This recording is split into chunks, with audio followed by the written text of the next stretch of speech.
Mishna Yomi, Masechet, Sanhedrin. Yeah, this is going to be Perek Yod, Mishnah Vav. There's a chapter 10, Mishnah 6, and chapter 11, Mishnah 1.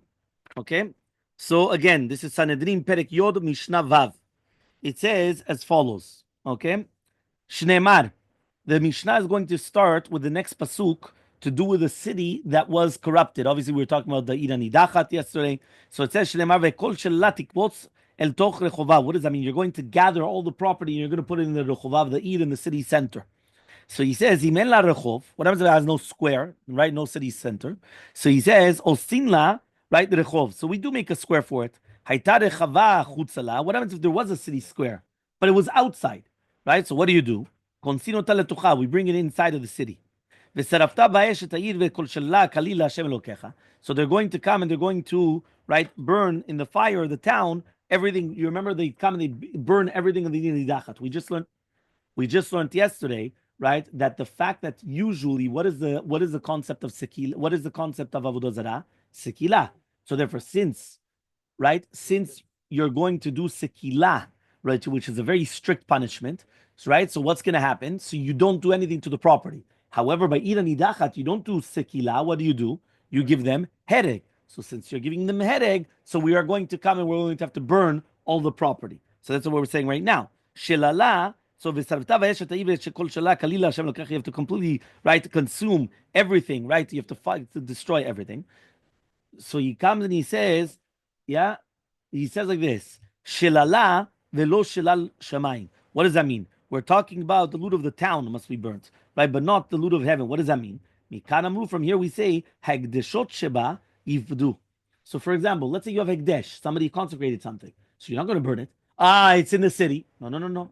Since it's written shelalah velo shelal shamayim, you're not going to burn anything that has to do with Hashem. So therefore, hekdesh is not going to be burnt. You redeem it, right? And then you're going to burn whatever was redeemed, but you don't actually burn the hekdesh. Utrumot. What about truma? Let's say you have truma there. Yirkevu. It's going to become rotten. It's going to be left to become rot, but you don't burn, right? Why? Because you're never allowed to burn truma. Even if truma becomes kameh, you're never allowed to burn it. It's an isur of burning, right? You're not allowed to burn truma. Maaser sheni v'kitvei kodesh yignezu. Anything to do with kitvei kodesh or maaser sheni, you put it in genizah.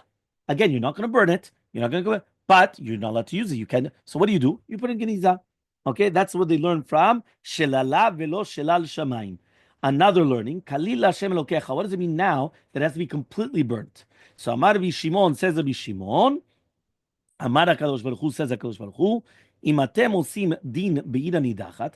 If you carry out the judgment against the ira nidachat, so ma'aleh ani alechem. So I'm going to look at you. Kilu atem ma'alin olah kali lefnai. It's kilu you're doing a korban olah.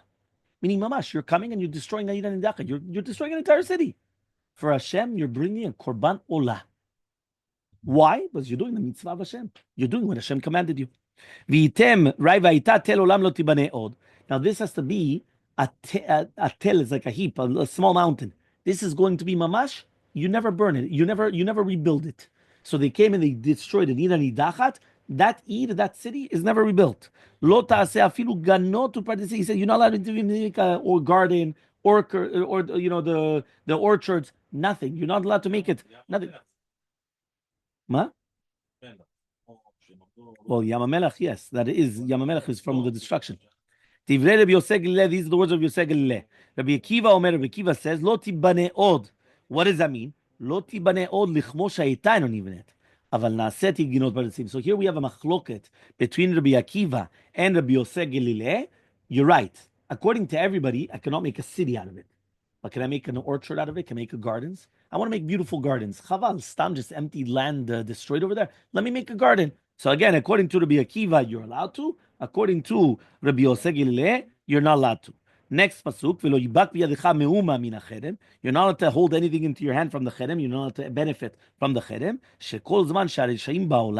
Because as long as these wicked people are in the world, there's anger in the world. And therefore, once right now the Reshaim have been destroyed from the world, now also the anger is removed from the world. And therefore here also, that's why it's actually better that we don't want anything to do with the Reshaim, any zecher whatsoever. We want everything to be, right, taken away. Okay, so that was the last. That was the last Mishnah. Now we're going to start right the next Perek, right, which is Perek Elu Hen Anechanakin, which is going to be the last Perek of Sanhedrin. So Mishnah Aleph says Elu Hen Hanechanakin. These are the people that are going to get Henek. Number one, Makia Vivimo. If somebody hits his father and his mother, Vegonev Nefesh Yisrael, somebody who kidnaps a Jew, right? Chenek, right? Vezaken mamre al pi bedin, or a zaken mamre. This is talking about, right, a sage who's, right, again, this is zaken mamre, that he's rebelling against the court. Navi sheker, a false prophet. He's saying things in the name of Hashem that lo haya v'lo nivra.